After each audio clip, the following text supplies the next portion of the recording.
नमस्कार मित्रों, इंडिया के number 1 YouTube channel vision learning point पर आपका स्वागत है। जैसा कि आप जानते हैं कि पिछली क्लास में समास का जो प्रकरण चल रहा था उसमें हमने अव्ययी भाव समास को बहुत अच्छी तरीके से कंप्लीट कर लिया था। आज के क्रम में हम देखेंगे तत्पुरुष समास। आइए हम देखते हैं कि तत्पुरुष समास क्या है, तत्पुरुष समास की पहचान हम कैसे करेंगे, तत्पुरुष समास के क्या कुछ अन्य भेद हैं या नहीं हैं, तत्पुरुष समास के अगर अन्य भेद हैं तो वो कितने भेद हैं, तत्पुरुष समास में किस पद की प्रधानता होती है, तत्पुरुष समास के अन्य उदाहरणों को हम कैसे पहचानेंगे, या तत्पुरुष समास के अन्य भेद कौन कौन से होते हैं, इनके बारे में हम संपूर्ण जानकारी आज प्राप्त करेंगे। तो अगर इस वाले वीडियो को समझना है मित्रों, तो सबसे पहले आपको जो पहली वीडियो समास की पड़ी हुई है, यानी जहाँ पे समास का हमने विश्लेषण किया है, वहाँ से समास के बारे में आप उसको समास को समझिए। पहले समास की अर्थ, समास की परिभाषा, समास के बारे में जो महत्वपूर्ण तथ्य हैं उसको वहाँ से आप समझ लीजिए। तत्पश्चात आप दूसरे वीडियो को देखिए। दूसरे वीडियो में हमने अव्ययी भाव समास के बारे में बताया है कि अव्ययी भाव समास क्या होता है, अव्ययी भाव समास की पहचान क्या होती है, अव्ययी भाव समास में कौन से पद की विशेषता होती है, या अव्ययी भाव समास के अन्य और कौन से महत्वपूर्ण तथ्य हैं, उस पर हमने बात को समझा है। आज के क्रम में हमारा जो समास स्टार्ट होने वाला है, यानी जिस समास को हम यहाँ पे प्रारंभ करेंगे, उस समास का नाम है तत्पुरुष समास। तो आइए देखते हैं हमारा जो समास है वो है तत्पुरुष समास।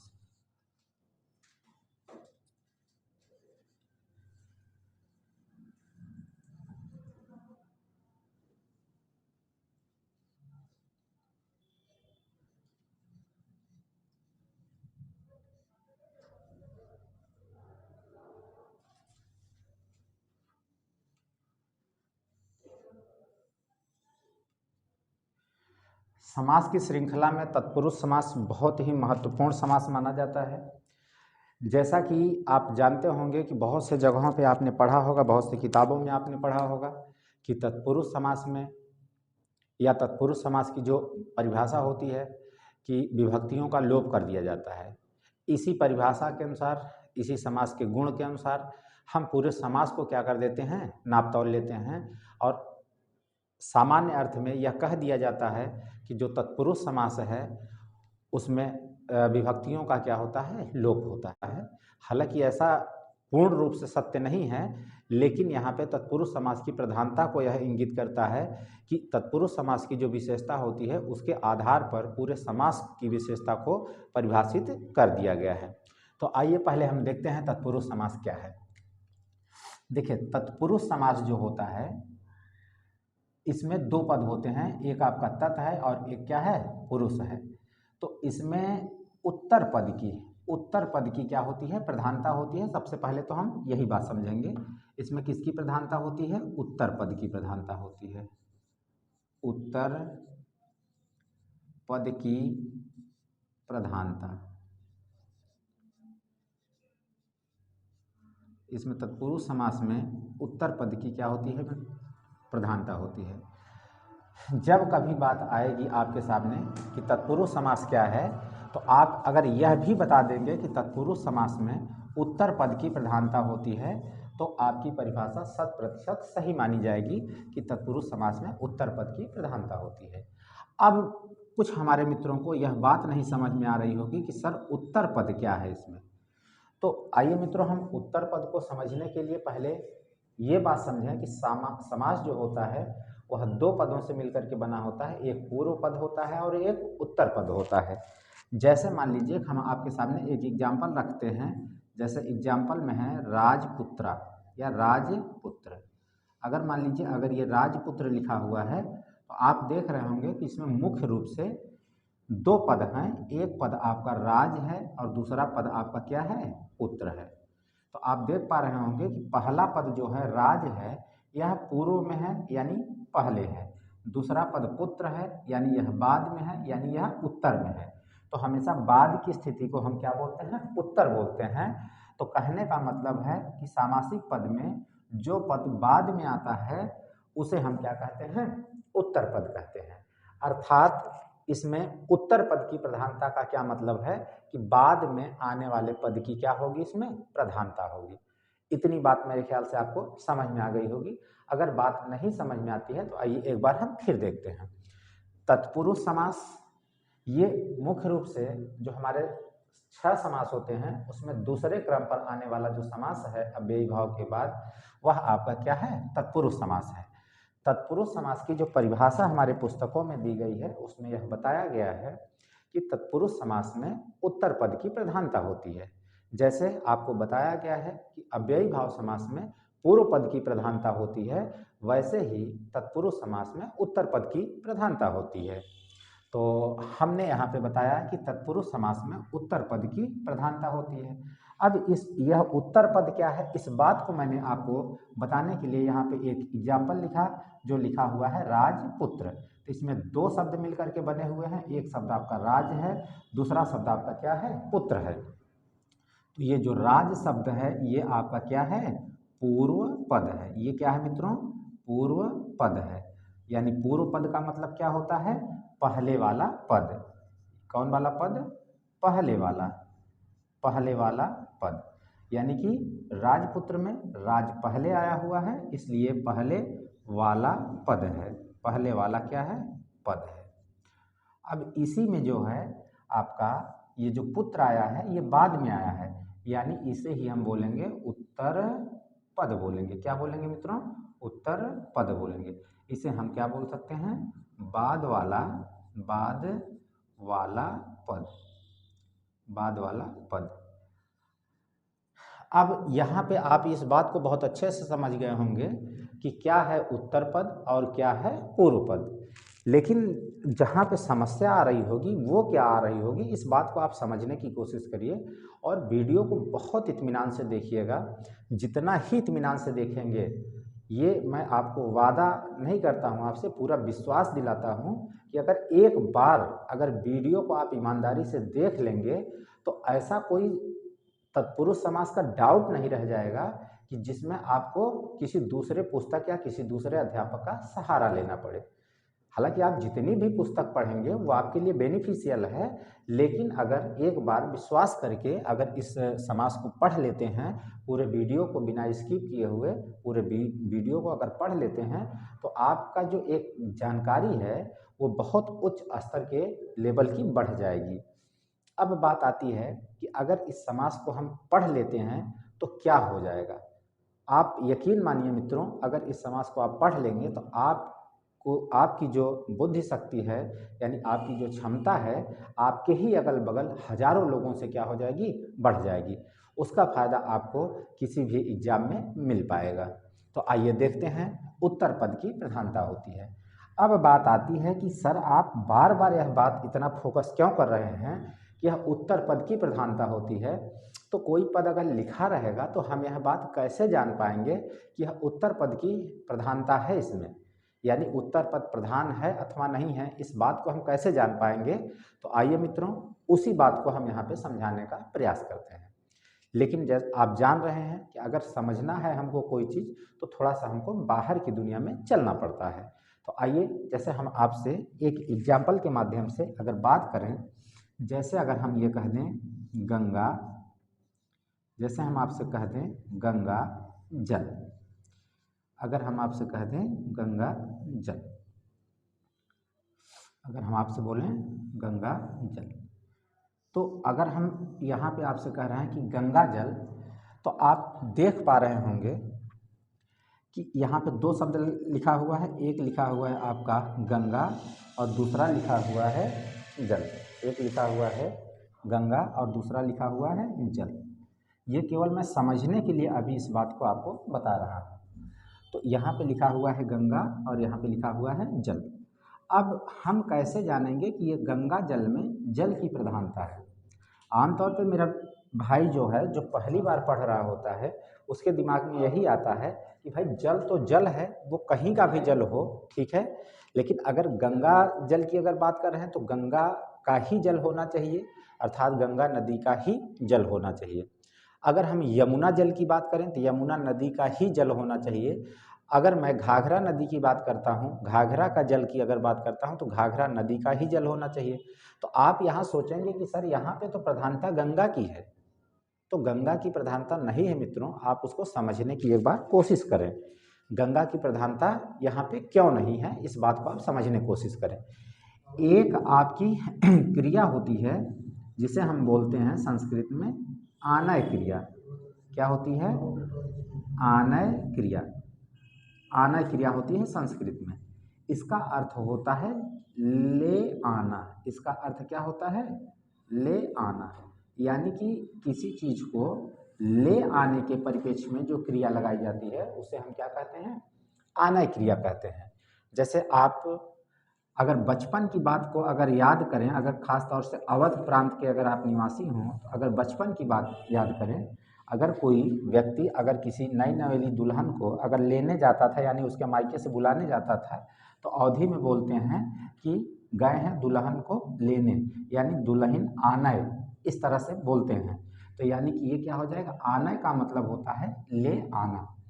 तो अगर मान लीजिए हम ये कहते हैं कि गंगा जल ले आओ, तो गंगा जल ले आओ, तो आप ईमानदारी से ये बात को समझने की कोशिश करिएगा कि जो व्यक्ति गंगा के जल को लाने जाएगा तो वह लाएगा क्या? गंगा को तो वह टच नहीं कर पाएगा, लाएगा तो फाइनली वह जल ही लेकर के आएगा। अगर जो जाएगा लेने वह गंगा को तो वहाँ से उठा नहीं सकता, वो लाएगा क्या? जल ही लेकर के आएगा।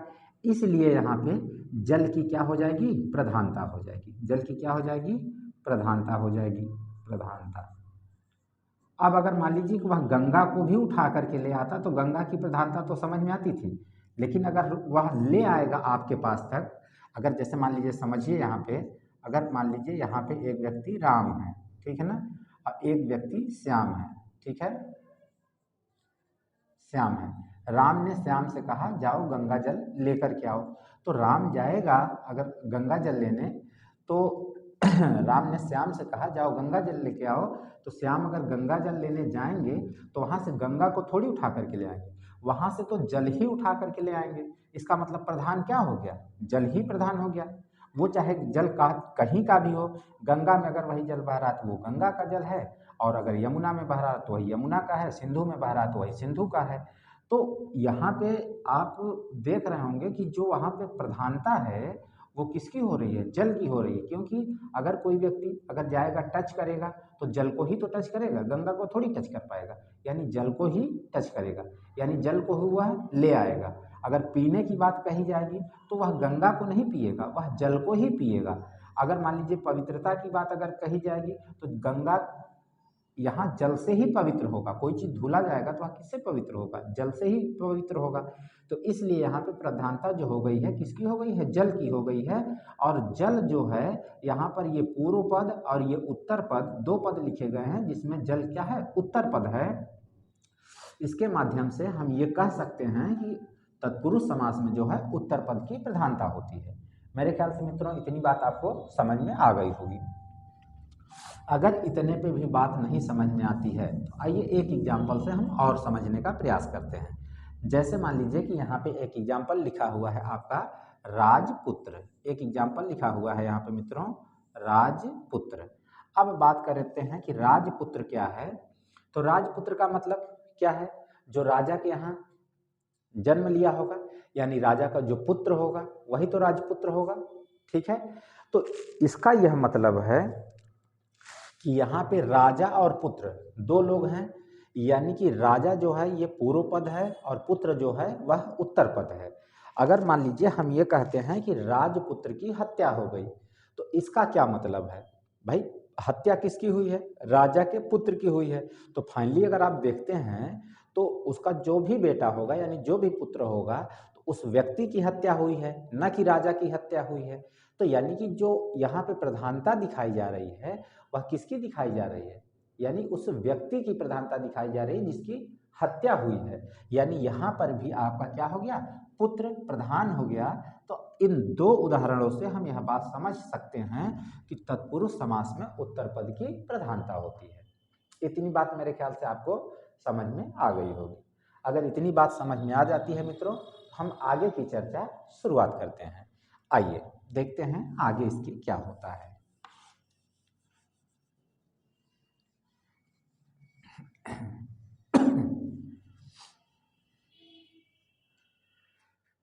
ये तत्पुरुष समास जो है मित्रों, यह होता तो कई भागों में है, लेकिन मुख्य रूप से यह दो भागों में क्या हो जाता है, डिवाइड हो जाता है।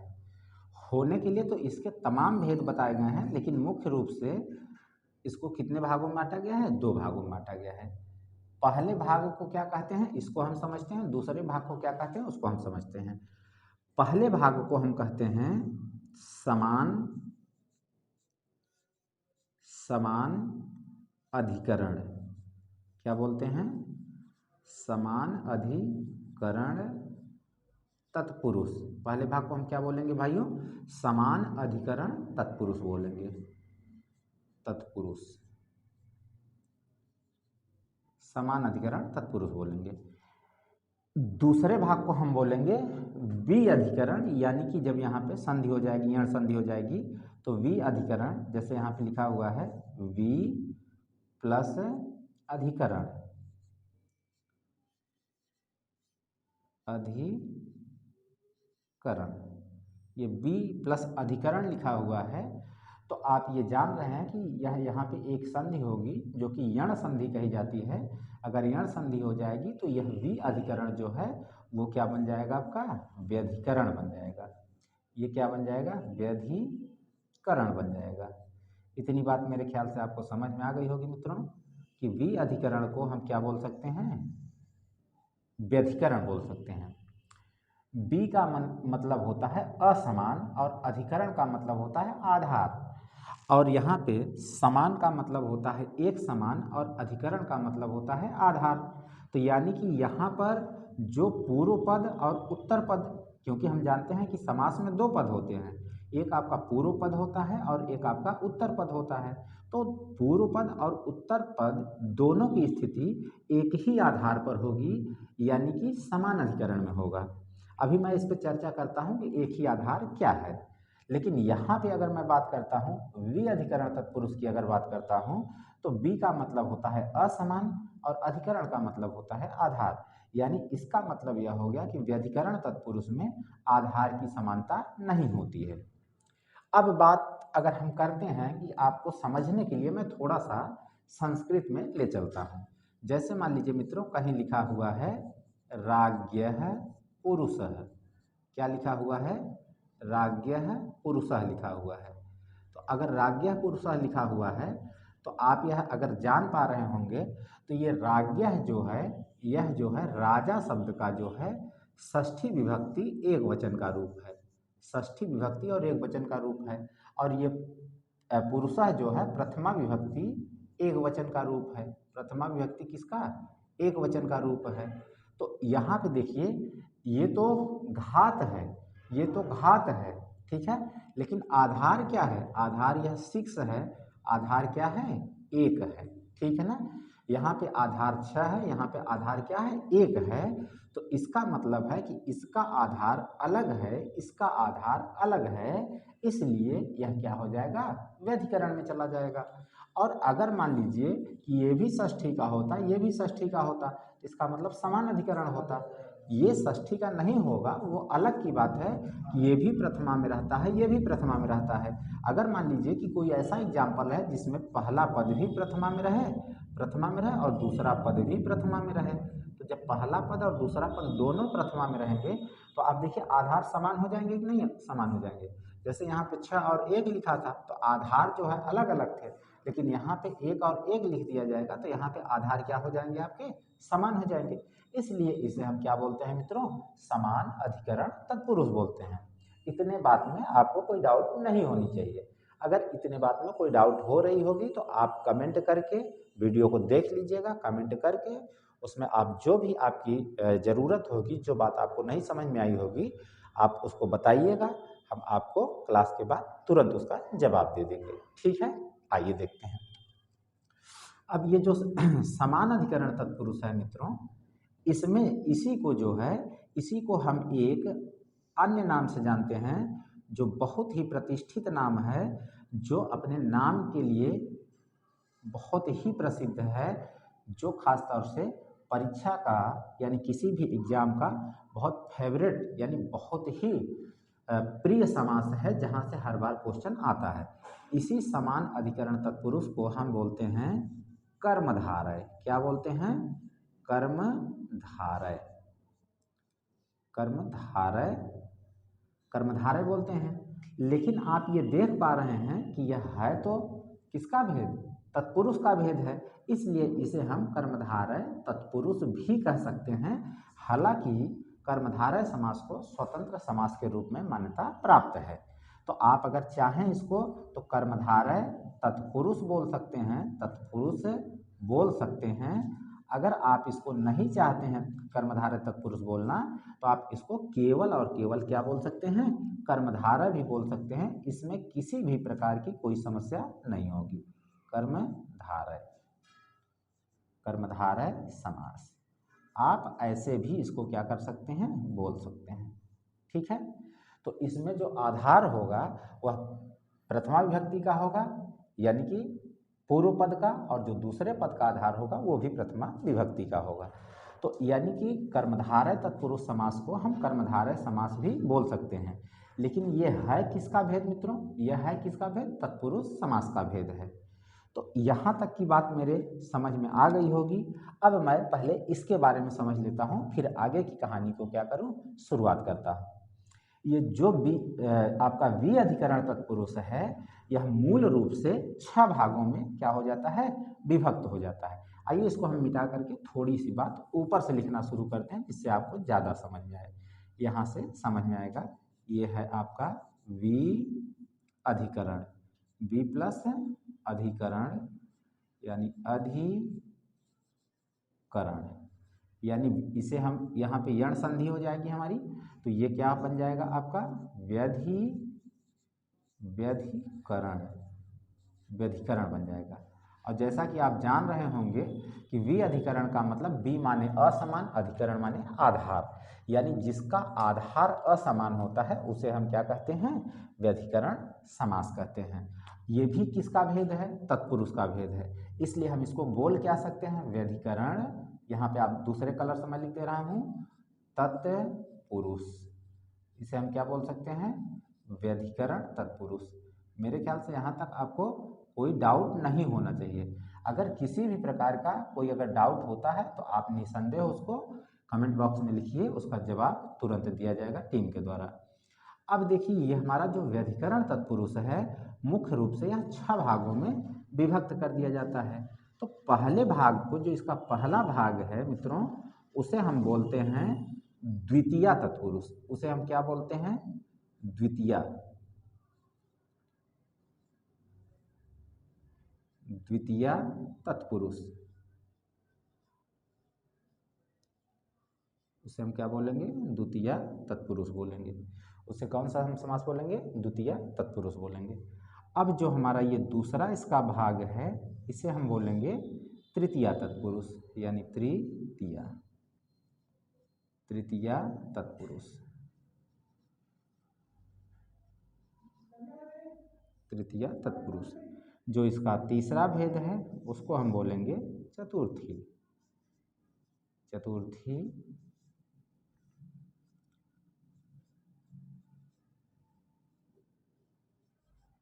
इसका भेद है चतुर्थी तत्पुरुष।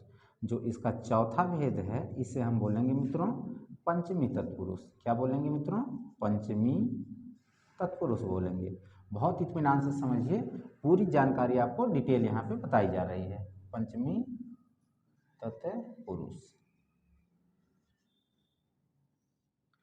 और इसका पांचवा भेद है षष्ठी तत्पुरुष, षष्ठी तत्पुरुष। इसका जो छठवां भेद है, पांचवा भेद है, वो षष्ठी तत्पुरुष है। और इसका जो छठवां भेद है प्यारे मित्रों, ये है आपका सप्तमी, सप्तमी तत्पुरुष,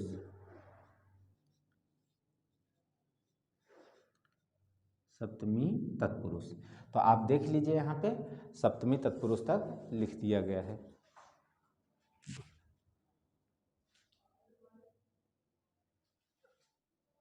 दिख रहा है, सप्तमी तत्पुरुष। ठीक है, चलिए अब यहाँ पे हमारे पास ये सप्तमी तत्पुरुष तक हो गया है, क्योंकि हम जान रहे हैं कि हमारे पास एक समान अधिकरण तत्पुरुष है और एक व्यधिकरण तत्पुरुष है। व्यधिकरण तत्पुरुष के कितने भेद होते हैं? 6 भेद होते हैं। तो द्वितीय तत्पुरुष, तृतीय तत्पुरुष, चतुर्थी तत्पुरुष, पंचमी तत्पुरुष, षष्ठी तत्पुरुष और सप्तमी तत्पुरुष। प्रथमा क्यों नहीं लिखा गया है? क्योंकि ये तो प्रथमा का ही है ना, समान अधिकरण तत्पुरुष में क्या होता है? प्रथमा होता है। तो इसे हम समान अधिकरण तत्पुरुष को एक नाम से और जान सकते हैं, इसे हम बोल सकते हैं प्रथमा तत्पुरुष। प्रथमा तत्पुरुष। ठीक, अब यहाँ पे बहुत ही ज़्यादा समझने वाली बात मित्रों, आपको क्या समझना है उसको आइए समझते हैं। प्रथमा तत्पुरुष ये है समान अधिकरण, द्वितीय तृतीय चतुर्थी पंचमी षष्ठी सप्तमी वहाँ पर है। अब किसी भी तत्पुरुष समास का निर्धारण हम किस आधार पर करेंगे कि यह द्वितीय का है कि तृतीय का है कि चतुर्थी का है कि पंचमी का है कि षष्ठी का है कि सप्तमी का है कि प्रथमा का है, किस आधार पर करेंगे? तो जैसे आप देख रहे होंगे कि यहाँ पे एक शब्द लिखा हुआ है राज्ञः पुरुषः। यहाँ पे क्या शब्द लिखा हुआ है? राज्ञः पुरुषः। इसमें ये वाला जो राज्ञः शब्द लिखा है, इस शब्द को हम बोलते हैं पूर्व पद। इसे हम क्या बोलेंगे? इसे हम बोल रहे हैं पूर्व पद। जैसा कि हम क्लास स्टार्ट होते समय भी आज मैंने बताया है कि पूर्व पद क्या होता है, और पुरुषः को हम बोलेंगे उत्तर पद। क्या बोलेंगे मित्रों? उत्तर पद बोलेंगे। ठीक है, तो ये पूर्व पद है आपका और ये आपका उत्तर पद है। तो इसमें आप देखिए इसकी खास बात क्या होती है, कैसे हम पहचान कर पाएंगे, यानी किस तरह से हम पहचान कर पाएंगे कि द्वितीय का है कि तृतीय का है, चतुर्थी का है, पंचमी का है या प्रथमा का है। तो हमेशा इसकी पहचान जो है आपको पहले पद से करनी पड़ेगी, यानी पूर्व वाले पद से करनी पड़ेगी। पूर्व वाला पद जिस विभक्ति में होगा, पूर्व वाला पद जिस विभक्ति में होगा उसी के नाम से हम इसको जानेंगे कि ये वाला तत्पुरुष है। अगर पहला वाला पद प्रथमा में है तो हम ऐसा बोलेंगे प्रथमा तत्पुरुष है, अर्थात कर्मधारय है। अगर हम मान लेते हैं कि अगर पहला वाला पद अगर हमारा द्वितीय में है तो वह द्वितीय पुरुष है और तत्पुरुष है। अगर तृतीया में है तो तृतीया चतुर्थी पंचमी, जिस क्रम में पहला वाला पद होगा वह हमारा क्या कहलाएगा? उसी क्रम का क्या कहलाएगा? आपका तत्पुरुष समास कहलाएगा। इतनी बात आपको समझ में आ गई होगी कि जैसे ये वाला समास जो हमारा लिखा हुआ है राज्ञः पुरुष है, ये षष्ठी विभक्ति में है, इसका मतलब यह किसका भेद हो जाएगा? षष्ठी तत्पुरुष का भेद हो जाएगा। अब बात आएगी कि सर ये आप बता रहे हैं, इसको तो हम लोग समझ ही नहीं पा रहे हैं कि ये आप बताना क्या चाह रहे हैं और बता क्यों रहे हैं। मित्रों, अगर इस बात को आपको समझना होगा बहुत अच्छे से तो इस बात को आपको समझना पड़ेगा। कारण क्या है कि जो विभक्तियां होती हैं संस्कृत में वह हिंदी में कारक चिन्हों के नाम से जानी जाती हैं। तो हिंदी में जो कारक चिन्ह होते हैं वही क्या होती हैं? विभक्तियां होती हैं। ठीक है, संस्कृत में तो जैसे कर्ता ने कर्म को करण से, संप्रदान को या के लिए, अपादान से अलग होने के अर्थ में, इस तरह से जो यहाँ पे चीज़ें दी गई हैं। तो जैसे अगर मान लीजिए कहीं पंचमी विभक्ति आई तो हम धातु रूप या शब्द रूप के माध्यम से यह बात पता कर लेंगे कि यहाँ पर कौन सी विभक्ति लगी हुई है। जैसे राज्ञः पुरुषः में षष्ठी विभक्ति एक वचन का रूप लगा हुआ है, तो यहाँ शब्द रूप के माध्यम से हम पकड़ पा रहे हैं। लेकिन हिंदी में जब ऐसी बात होगी तो हिंदी में कैसे हम समझेंगे? तो हिंदी में आप देखेंगे जिस विभक्ति का होगा उसी का हिंदी में जो कारक चिन्ह होता है वो लगा रहेगा उसमें। जैसे या नहीं भी लगा रहेगा तो आप उसका विग्रह पद बनाएंगे तो उसमें अपने आप लग करके आ जाएगा। जैसे आपको एक एग्जाम्पल के माध्यम से हम समझाने का प्रयास करते हैं। तो एग्जाम्पल हमारा क्या है, अगर मान लीजिए कहीं लिखा हुआ है रसोई, कहीं लिखा हुआ है रसोई, रसोई घर, कहीं पे हमको क्या लिखा मिल गया? रसोई घर। तो अब आप यहाँ कैसे समझ पाओगे कि इसमें कौन सा समास है रसोई घर में? तो आप बहुत अच्छे से जान रहे होंगे कि जब इसका हम विग्रह पद बनाएंगे तो इसको हम बनाएंगे रसोई के लिए, रसोई, रसोई के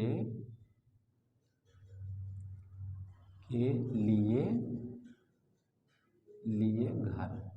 क्या बनाएंगे मित्रों? रसोई के लिए घर बनाएंगे।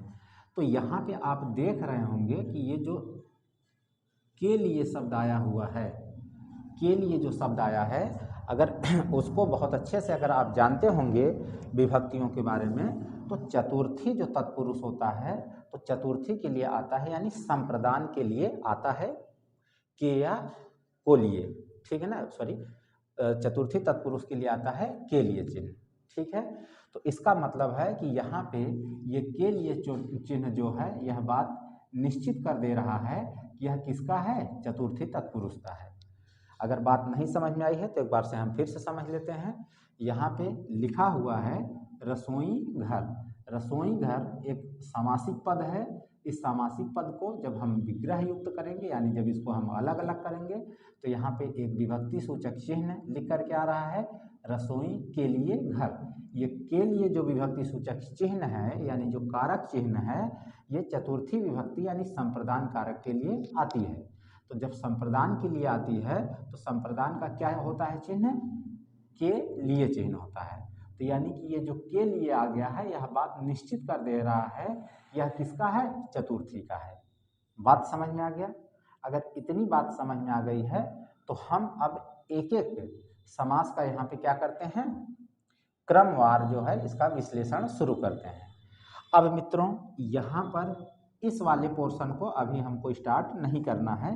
कारण यह है कि यह कर्मधारय समास जो है एक स्वतंत्र समास के रूप में भी इसको मान्यता मिल गई है। तो जो हमको तत्पुरुष समास देखना है, तत्पुरुष समास में द्वितीया से लेकर के हम सप्तमी तक की चर्चा करेंगे। अगर इस बात से आप सहमत हैं तो हम द्वितीया से लेकर के सप्तमी तक के समास की क्या कर लें, चर्चा कर लेते हैं।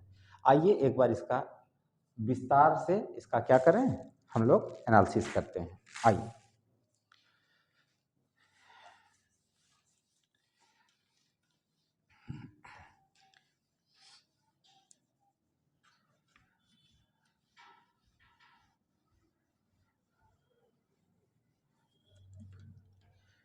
चलिए, अब हमारी जो बात होगी यहाँ पर वह किसकी बात होगी? द्वितीय तत्पुरुष की बात होगी।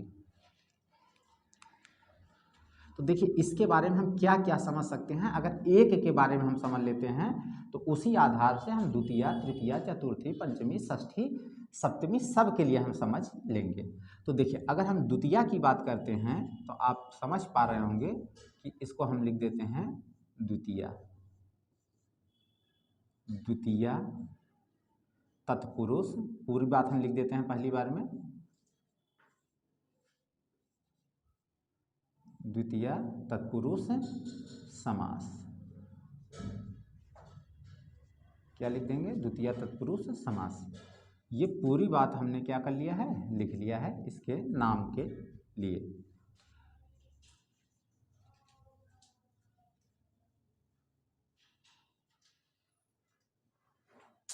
चलिए, अब ये द्वितीया तत्पुरुष समास है, इससे आपका कौन कौन सा क्वेश्चन परीक्षा में पूछा जा सकता है, इस बात को पहले हम समझते हैं।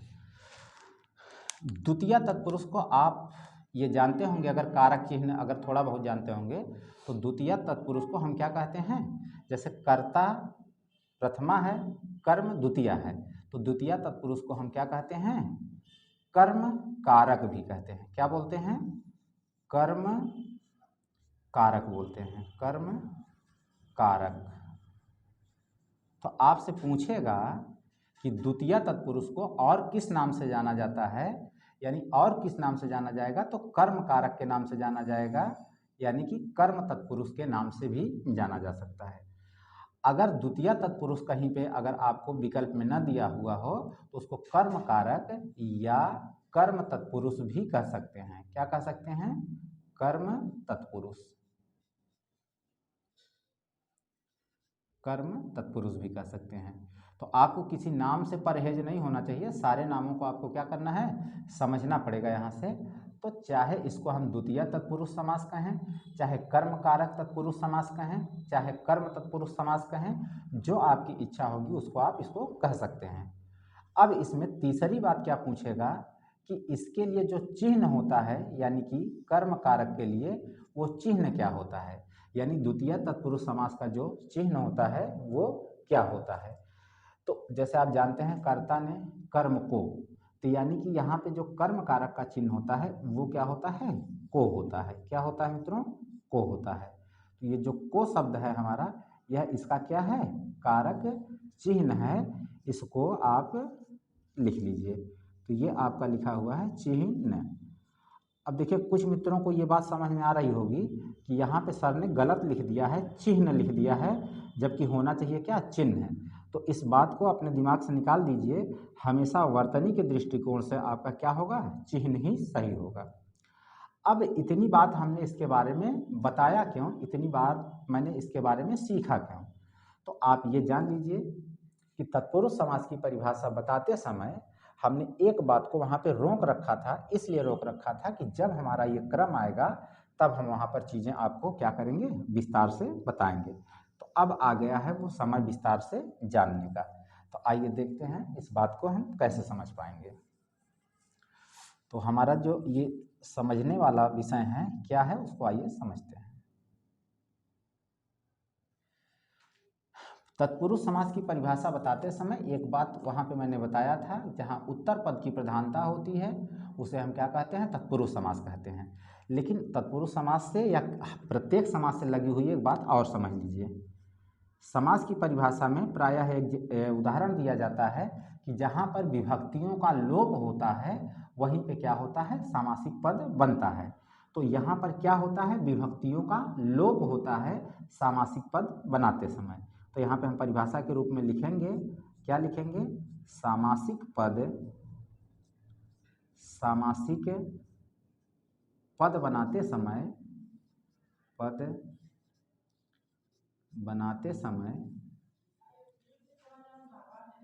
बनाते समय विभक्तियों का क्या होता है, लोप होता है।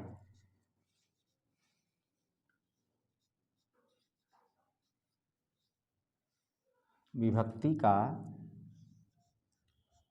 लोप होता है।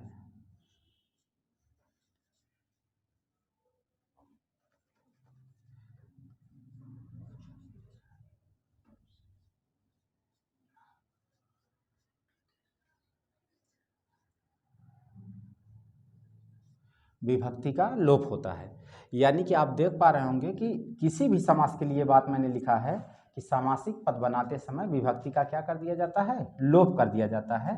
अब इस बात को आप कैसे समझेंगे कि सामासिक पद बनाते समय विभक्ति का यहाँ पे लोप हुआ था या लोप हुआ है। तो जैसे एग्जाम्पल के माध्यम से अगर हम मान लीजिए समझते हैं, उदाहरण के माध्यम से अगर हम समझने का प्रयास करते हैं, तो जैसे कहीं पे लिखा हुआ है यश प्राप्त, क्या लिखा हुआ है, यश प्राप्त। अगर यश प्राप्त लिखा हुआ है, अब हमारे काम की बात स्टार्ट हो गई है, यहाँ पे हम लोग ध्यान से समझते हैं। ये अगर कहीं पे यश प्राप्त लिखा हुआ है तो यहाँ पे आपसे प्रश्न पूछा जाएगा कि यश प्राप्त में कौन सा समास है।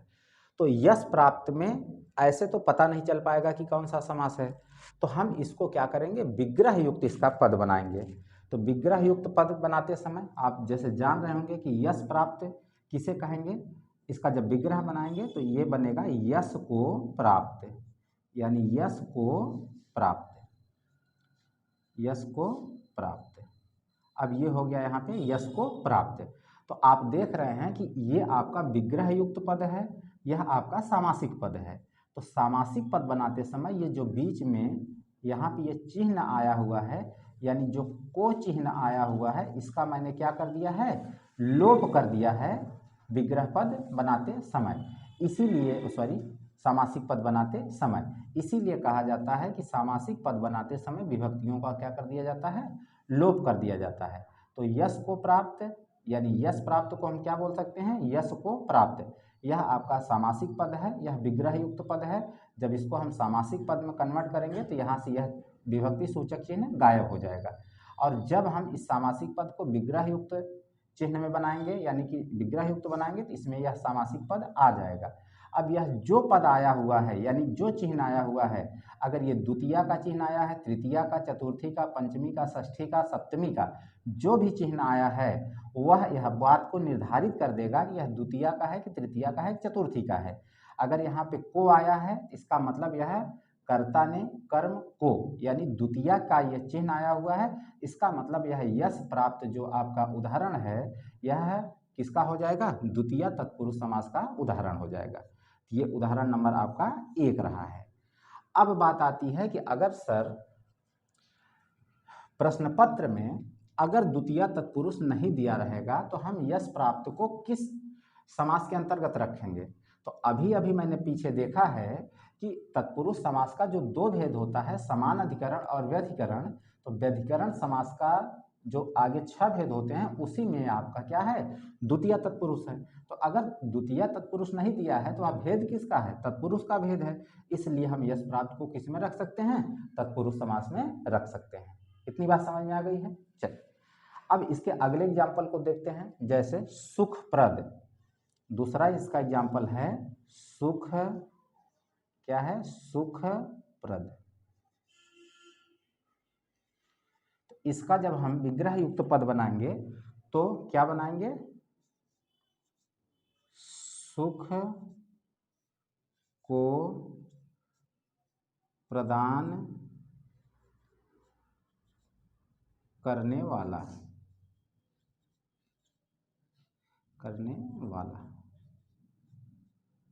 अब यानी कि कोई चीज सुखप्रद कब होती है, जैसे मान लीजिए कि मैंने ये जैकेट पहन रखा है, तो अगर हम ये कहें कि यह जैकेट हमारी क्या है, सुखप्रद है, तो इसका मतलब ये है कि यह हमको क्या कर रही है, सुख प्रदान कर रही है। तो सुख को प्रदान कर रही है यानी हमें प्रदान कर रही है। तो आप देखिए सामासिक पद केवल सुखप्रद था, जब इसको हमने विस्तार किया तो यहाँ पर ये जो को चिन्ह आ गया है यह द्वितीय का कारक चिन्ह है, यानी द्वितीय विभक्ति का चिन्ह है, जिससे यह बात निर्धारित हो गई कि यह द्वितीय तत्पुरुष का क्या है, उदाहरण है। अगर मान लीजिए इसका हम एक तीसरा एग्जाम्पल अगर देखते हैं तो तीसरा एग्जाम्पल है शरणागत। शरणागत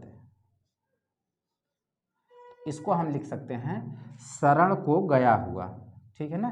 देखिए इसको हम एक जगह और लिख सकते हैं शरण में गया हुआ, लेकिन शरण को गया हुआ भी हम लिख सकते हैं। तो ये लिख सकते हैं शरण को गया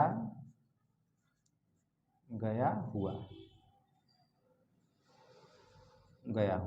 तो यही आपका क्या है, को चिन्ह आ गया है, इसका मतलब ये भी क्या हो गया आपका, द्वितीय तत्पुरुष का उदाहरण हो गया। जैसे मान लीजिए तीसरा एग्जाम्पल अगर हम लिख लें परलोक गमन, सॉरी चौथा एग्जाम्पल है परलोक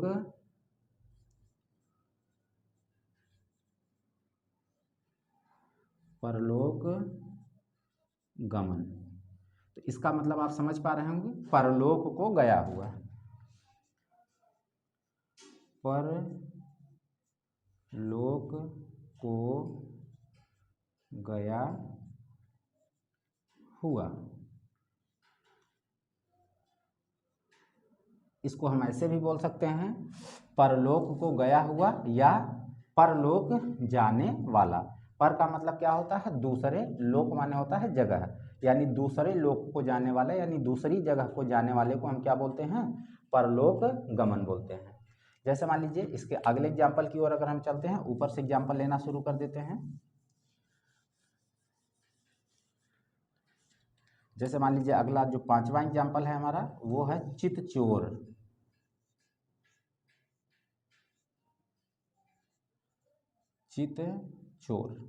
देखिए ये एग्जाम्पल मैं आपको क्यों बता रहा हूँ, इसको आप समझिए जरा सा। ये चितचोर को अगर हम केवल समास के नज़रिए से देखते हैं, किसी धार्मिक भावना से इसको अगर नहीं जोड़ते हैं, तो चितचोर का मतलब होता है चित्त को चुराने वाला। क्या होता है, चित्त मतलब मन को चुराने वाला, चित्त को चुराने वाला।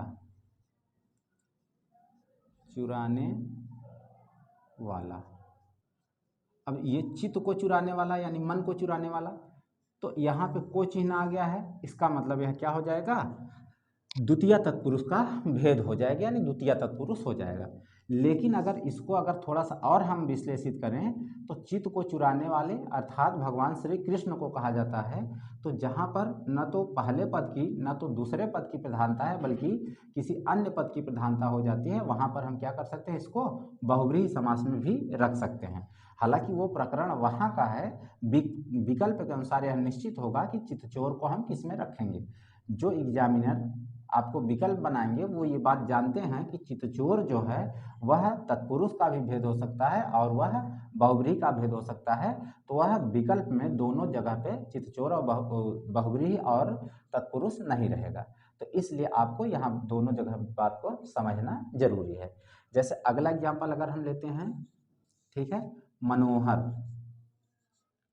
मनोहर, ये सब बहुत महत्वपूर्ण एग्जाम्पल हैं। अगर इसको एक बार वीडियो को अगर अच्छे से आप देख लेंगे तो किसी भी परीक्षा के शून्य से लेकर के शिखर तक किसी भी परीक्षा में कोई आपको डाउट नहीं होगा। यानी मन को अच्छा लगने वाला, मनोहर यानी मन को हरने वाला, मन को अपनी ओर आकर्षित करने वाला, यानी मन को अच्छा लगने वाला, यानी मन को हरने वाला, कुछ भी आप बोल सकते हैं, ठीक है ना। बस हमारा उद्देश्य होना चाहिए कि यहाँ पे चिन्ह जो है वो आपको क्लियर हो जाए। मन को हरने वाला, ठीक है। तो यहाँ मन को हरने वाला जो अच्छा होगा यानी जो मनोहर होगा वही मन को हरता है। तो यहाँ पे भी आपका कारक चिन्ह निर्धारित हो गया है। ये मैं पूरा डिटेल द्वितीया के बारे में इसलिए बता रहा हूँ क्योंकि अभी ये इसका प्रारंभ है, ठीक है। बाकी अगर इसके बेस को अगर हम लोग समझे रहेंगे तो तृतीया, चतुर्थी, पंचमी, षष्ठी, सप्तमी इसमें सारे में हम केवल एग्जाम्पल के माध्यम से चीज़ें क्या कर लेंगे, फाइनल कर लेंगे। जैसे मान लीजिए अगला एग्जाम्पल है हमारा 7वां एग्जाम्पल है गगनचुंबी। गगनचुंबी, चुंबी, ठीक है। तो गगनचुंबी का मतलब होता है गगन मतलब आकाश को चूमने वाला। क्या होता है, आकाश को चूमने वाला, यानी चूमने का यहाँ सेंस क्या है, छूने वाला, चूमने वाला, आकाश को चूमने वाला। इसका मतलब क्या हो जाएगा, यहाँ पे आपका ये चिन्ह आपको क्या हो गया है, मिल गया है। तो इस प्रकार से हजारों एग्जाम्पल ऐसे हैं कि जिनको आप विभक्ति चिन्ह के माध्यम से यह पता कर सकते हैं कि यह किस समास का भेद है। तो मेरे ख्याल से मित्रों अगर ये बात आपको समझ में आई होगी कि द्वितीय तत्पुरुष जो है वो क्या होता है, तो यहाँ से लेकर के यहाँ तक की सारी बातें हम समझा पा रहे हैं। अब हमारा जो आगे की बात है, हालांकि इस समास को हमको पूरा करना है, छोड़ेंगे नहीं, क्योंकि अभी तृतीया, चतुर्थी, पंचमी, षष्ठी, सप्तमी बचा हुआ है। तो हम यहाँ पे अब जैसे द्वितीया यहाँ लिखा है तो अब तृतीया, चतुर्थी सारे यहाँ पे लिख करके और उसका चिन्ह लिख करके उसके एग्जाम्पल लिख देते हैं। पूरी बात जो यहाँ पे है इसी की अनुवृत्ति वहाँ कर लीजिएगा, ठीक है। तो आइए, मेरे ख्याल से इतनी सारी चीज़ें आपने लिख लिया होगा। मैं इसको थोड़ा सा इरेज कर दूँ, उसके बाद आगे चीज़ें शुरुआत करता हूँ। आगे ज़्यादा से ज़्यादा 5 से 7 मिनट की और क्लास होगी, ठीक है। इस क्लास को आप पूरा देखिए और तत्पुरुष, ये जो आपका तत्पुरुष समास है उसकी जो प्रमुख विशेषताएं हैं वो क्या हो जाएंगी, आपकी समझ में आ जाएंगी। तो चलिए यहाँ से हम समझ लेते हैं तृतीया तत्पुरुष, क्योंकि आप समझ रहे हैं तत्पुरुष का तो भेद चल ही रहा है, तो चाहे लिखा जाए या ना लिखा जाए बात एक ही है, लेकिन हम लिख देते हैं तृतीया तत्पुरुष।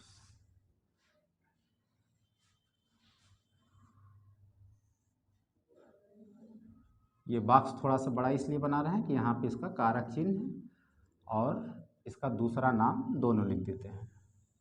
चलिए, तो ये तृतीया होता है। तो जैसे आप जानते हैं पहला प्रथमा को हम क्या बोलते हैं, कर्ता, द्वितीया को कर्म बोलते हैं, तो तृतीया को हम क्या बोलते हैं, करण बोलते हैं। क्या बोलते हैं, करण, करण तत्पुरुष बोलते हैं। इसको हम क्या बोलते हैं भैया, करण तत्पुरुष, करण तत्पुरुष बोलते हैं। अब आप जानते हैं कि करण तत्पुरुष के लिए चिन्ह कौन सा प्रयोग में लाया जाता है, करण तत्पुरुष के लिए जो है से या के द्वारा यहाँ पे दो चिन्ह प्रयोग में लाए जाते हैं। एक या तो से लाया जाएगा, ठीक है, और या तो फिर के द्वारा लाया जाएगा। के द्वारा। अभी आप थोड़ा सा कंफ्यूज होंगे आगे चल करके, से चिन्ह एक जगह और आता है, तो हर जगह पे अलग अलग अर्थों के लिए आता है।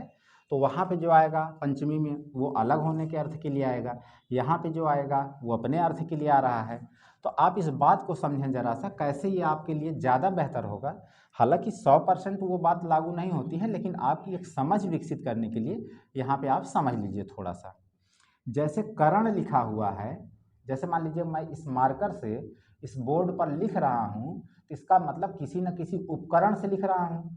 तो यानी कि मार्कर से बोर्ड पर लिखा गया, या तो हम इसका विग्रह ये करें मार्कर से बोर्ड पर लिखा गया, या तो यह बात कहें कि मार्कर के द्वारा बोर्ड पर लिखा गया, बात एक ही है। तो इसका मतलब यहाँ पे किसी न किसी उपकरण का प्रयोग किया जाएगा। जैसे ये कह दिया जाएगा वह मोटरसाइकिल से आता है, तो मोटरसाइकिल से आता है या ये कहें, या मोटरसाइकिल के द्वारा आता है ये कहें, ठीक है ना। तो बात यहाँ पे से या के द्वारा दोनों अर्थ यहाँ पे क्या होगा, लागू होगा। तो इसके एग्जाम्पल को हम थोड़ा सा समझ लेते हैं, बहुत जल्द हम इस वीडियो को समाप्त करेंगे, परेशान आप लोग मत होइए। जैसे रोगग्रस्त, क्या है, रोगग्रस्त, ग्रस्त। हमारी पूरी कोशिश ये है कि हम चाहे ये से चाहे के द्वारा चिन्ह यहाँ पर लाने की कोशिश करें और उसको लोप करने की कोशिश करें। तो रोगग्रस्त का क्या मतलब होता है मित्रों, रोग के द्वारा ग्रस्त, ठीक है, या रोग से ग्रस्त है। तो इसका जो हमारा विग्रह पद बनेगा वो बनेगा रोग से ग्रस्त। तो देखिए से आ गया है यहाँ पे, इसका मतलब यह कौन सा चिन्ह हो जाएगा आपका, कौन सा पुरुष तत्पुरुष हो जाएगा, तृतीया तत्पुरुष हो जाएगा, जिसे हम क्या बोलते हैं, करण तत्पुरुष बोलते हैं। अगर तृतीया तत्पुरुष करण तत्पुरुष कोई विकल्प में नहीं है तो यह क्या हो जाएगा, तत्पुरुष हो जाएगा। जैसे दूसरा एग्जाम्पल है गुणयुक्त, क्या है, गुण युक्त, ये गुण युक्त है, ठीक है ना। तो यानी गुण के द्वारा युक्त या गुण से युक्त, गुण से भरा हुआ, तो इसका मतलब ये क्या हो जाएगा, गुण से युक्त। ये कौन सा समास हो जाएगा, तृतीया तत्पुरुष हो जाएगा, गुण से युक्त, ठीक है। तीसरे एग्जाम्पल की अगर हम बात करते हैं, जैसे भूखमरा, तीसरे एग्जाम्पल की अगर हम बात करते हैं जैसे भूखमरा, तो भूखमरा का मतलब आप समझ ही पा रहे होंगे कि भूख से मरा। तो आप देख रहे हैं कि हर जगह पे से कारक चिन्ह आपका क्या हो रहा है, आ रहा है। वज्राहत, अगर चौथे एग्जाम्पल की हम बात करें तो वज्राहत, वज्राहत, वज्राहत, यानी वज्र क्या है, आप जान रहे होंगे कि वज्र एक हमारे ऋषि मुनि हुआ करते थे, उनका नाम था दधीची। उनकी हड्डी से जो औजार बना था, यानी जो हथियार बना था, उसे हम क्या कहते हैं, वज्र। और वज्र से आहत, इसका मतलब वज्र से घायल, यानी वज्र एक प्रकार का उपकरण होगा, एक हथियार होगा, तो हम ऐसे लिख सकते हैं इसको, वज्र से आहत, यानी वज्र से क्या है, वो घायल है, आहत, वज्र से आहत। अब अगर मान लीजिए हम एक पांचवें एग्जाम्पल की अगर बात करते हैं, तो पांचवा एग्जाम्पल हो जाएगा हमारा पदयात्रा, क्या हो जाएगा, पद यात्रा। तो अगर हम देखेंगे तो इसी तरह से हमारा ये क्या हो जाएगा, पद से यात्रा, पद से यात्रा, पद से यात्रा। तो ये हमारा क्या हो जाएगा, पद यात्रा हो जाएगा। इस प्रकार से मित्रों बहुत ढेर सारे इसके एग्जाम्पल होते हैं, उनको भी हम पीडीएफ के माध्यम से आपको क्या कर देंगे, भेज देंगे। अब देखिए यहाँ पे जैसे ये तृतीया समाप्त हुआ, उसी प्रकार से हमारा क्या है, चतुर्थी है। तृतीया हमारा समाप्त हुआ, उसी प्रकार से हमारा क्या है, चतुर्थी है। चतुर्थी, यहाँ से आगे हम बोल देंगे इसको पंचमी, पंचमी, यहाँ से हम देख लेंगे इसको षष्ठी, षष्ठी, यहाँ से हम देख लेंगे नीचे सप्तमी।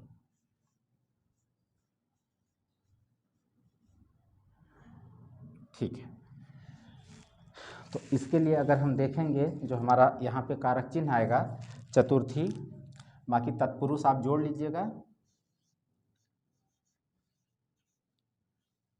चतुर्थी तत्पुरुष। इसका जो कारक चिन्ह होता है वो क्या होता है, कर्ता ने कर्म को करण से संप्रदान को या के लिए, तो यहाँ पे को भी हो सकता है और इसके लिए क्या हो सकता है, के लिए भी हो सकता है।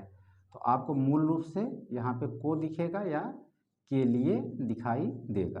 तो को या के लिए में से अगर कुछ भी दिखाई दे जाता है तो इसका मतलब वह क्या हो जाएगा, आपका संप्रदान तत्पुरुष यानी चतुर्थी तत्पुरुष हो जाएगा।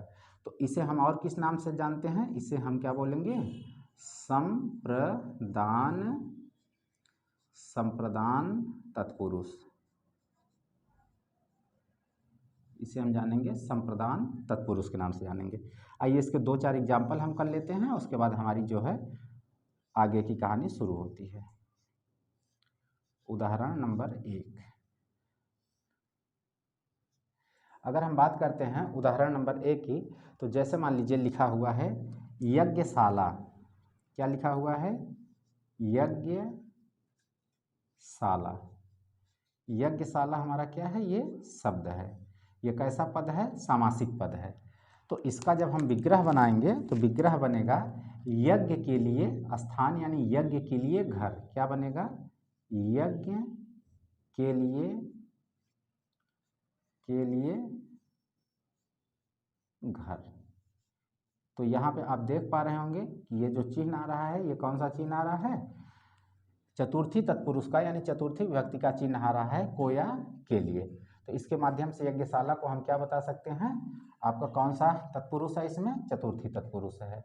जैसे देवबलि, अगला एग्जाम्पल है हमारा देवबलि। देवबलि में हम क्या कह सकते हैं, देवताओं के लिए बलि, तो देवताओं के लिए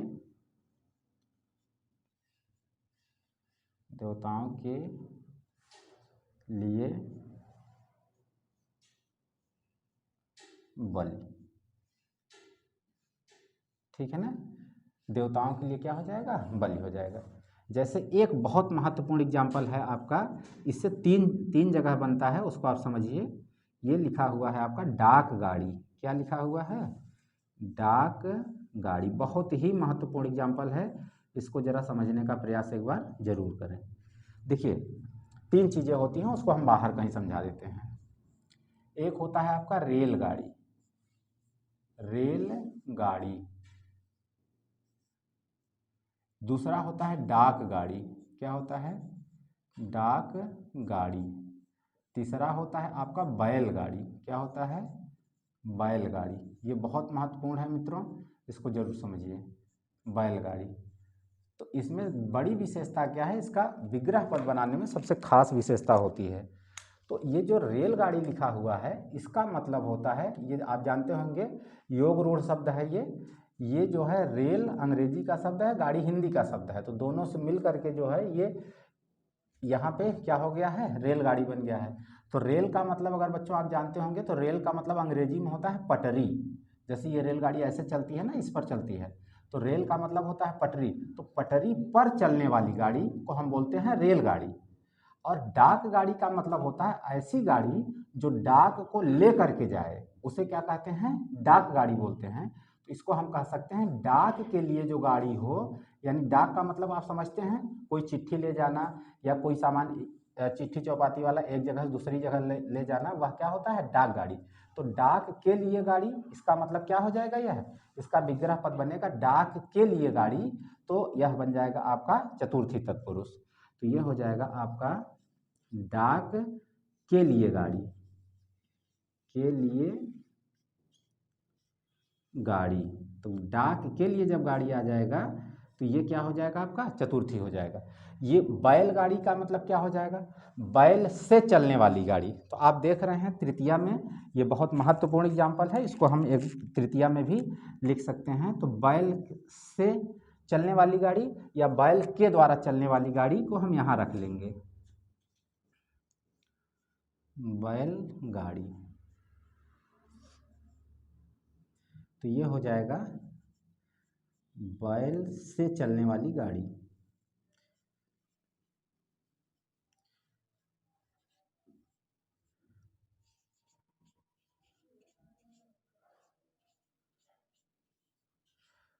देखिए तीनों चीज एक ही जैसा दिख रहा है, रेलगाड़ी, डाक गाड़ी, बैलगाड़ी।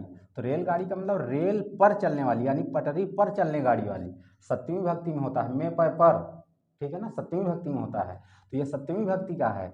डाक गाड़ी चतुर्थी विभक्ति का है, बैलगाड़ी तृतीया विभक्ति का है। तो इसका मतलब यहाँ से आप समझ गए हैं। पंचमी में देखते हैं, तो पंचमी को हम और किस नाम से जानते हैं? अपादान तत्पुरुष। क्या बोलते हैं?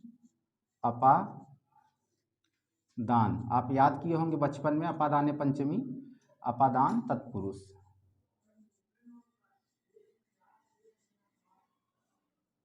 अपादान तत्पुरुष, इसमें भी कारक चिन्ह जो होता है क्या होता है? से होता है। लेकिन इससे की एक खास बात होती है मित्रों, यह क्या होता है? अलग होने के अर्थ में होता है। किस में होता है? अलग होने के अर्थ में, होने के अर्थ में, अलग होने के अर्थ में होता है यहाँ पे। तो आइए जैसे इसके लिए हम थोड़ी सी बात को समझ लेते हैं, उसके बाद चीज़ों को आगे बढ़ाते हैं। जैसे मान लीजिए कि देश निकाला, अगर मान लीजिए एग्जाम्पल है देश निकाला, तो इसका मतलब क्या हुआ? देश से निकाला गया, यानी देश से अलग हो गया। तो इसको हम बनाएंगे देश से निकाला गया, निकाला गया। इसका मतलब देश से क्या हो गया है? अलग हो गया है। तो यह हो जाएगा देश निकाला। जैसे धर्म विमुख, धर्म विमुख, धर्म विमुख को हम क्या बोल सकते हैं? धर्म से हट गया हो, यानी धर्म से अलग, धर्म से अलग, इसे हम बोलेंगे धर्म विमुख। ठीक है। जैसे मान लीजिए आपसे कह दिया जाए पदच्युत, पदच्युत, इसका मतलब पद से हटा दिया गया हो, पद से अलग,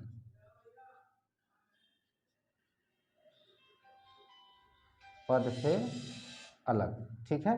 इसी प्रकार से धर्म भ्रष्ट। ठीक है।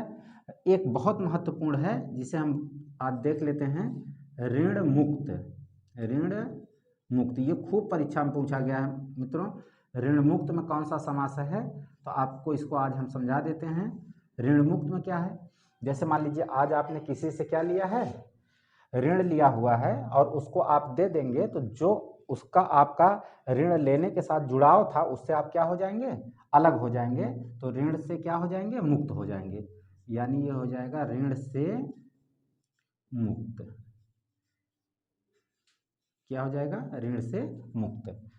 तो आइए षष्ठी के लिए देख लेते हैं। ठीक है। तो षष्ठी हमारा जो तत्पुरुष है, इसको किस नाम से जानते हैं? तो इसे हम मित्रों जानते हैं संबंध तत्पुरुष के नाम से जानते हैं। किसके नाम से जानते हैं? संबंध। ठीक है। इसे हम संबंध तत्पुरुष के नाम से जानते हैं। षष्ठी तत्पुरुष को किसके नाम से जानते हैं? संबंध तत्पुरुष। इसका जो कारक चिन्ह होता है मित्रों, वो क्या होता है? का के की, का के की, रारेरी, रारेरी, नाने नी, नाने नी। हालांकि प्रयोग में सारे नहीं आते हैं, लेकिन इसमें कुछ, जैसे का के की, रारेरी, कुछ प्रयोग में आते हैं। तो अगर आप भूल जाएं कि षष्ठी क्या है, इसका कारक चिन्ह क्या है, तो आप देख रहे हैं जैसे ये लिखा है काकी, काकी से संबंध, काकी से संबंध। ठीक है ना। और कब से संबंध है? जब आप छठी का दूध पी रहे थे, तब से काकी से आपका क्या है? संबंध है। तो ये याद रहेगा। षष्ठी का क्या रहेगा? काकी से संबंध, यानी नानी से संबंध, काकी से संबंध, सबका संबंध क्या है? बहुत पुराना है हमारा। तो आइए इस बार एक इसको देख लेते हैं। इसमें काके की, रारेरी, नानी नहीं आएगा। तो कुछ एग्जाम्पल, दो एग्जाम्पल समझ लेते हैं। जैसे लिखा हुआ है सिर दर्द, सिर दर्द, इसका मतलब क्या हुआ? सिर का दर्द, सिर का दर्द। इसका मतलब आप देख रहे हैं यहाँ का आ गया है, इसका मतलब यह कौन सा चिन्ह हो जाएगा, कौन सा समास हो जाएगा? तत्पुरुष समास में षष्ठी का रूप हो जाएगा यहाँ पे, यानी षष्ठी तत्पुरुष समास हो जाएगा। जैसे करोड़पति, करोड़पति यानी कि करोड़ों का पति, करोड़ों का पति मतलब करोड़ों का हस्बैंड नहीं, करोड़ों का स्वामी, क्या हो जाएगा? स्वामी, करोड़ों का मालिक, ठीक है ना, करोड़पति हो गया। इसी प्रकार से सप्तमी देख लेते हैं, तो सप्तमी को हम क्या बोलते हैं? अधिकरण तत्पुरुष। क्या बोलते हैं भाई?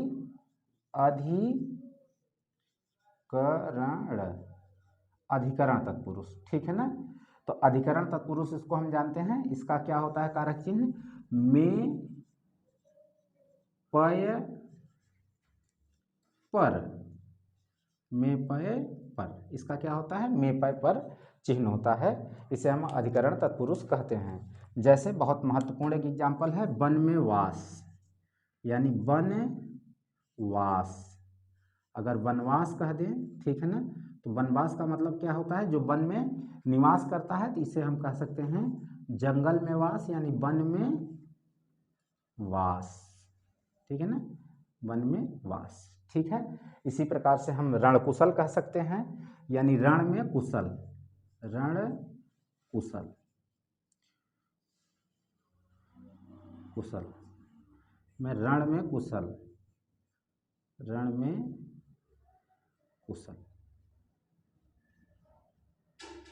तो यहाँ पे मित्रों आप देख पा रहे होंगे कि जो हमारे तत्पुरुष समास की हुई चर्चा, वो एक बहुत बृहद चर्चा हुई। तो आज के लिए इतना ही। इसी प्रकार से हमारे समास का जो है क्रम से वीडियो आता रहेगा। तो आज के लिए इतना ही मित्रों। इंडिया के number 1 YouTube channel vision learning point पर आपका स्वागत था, स्वागत है, स्वागत रहेगा। इसी के साथ जय हिंद, जय भारत, नमस्कार दोस्तों।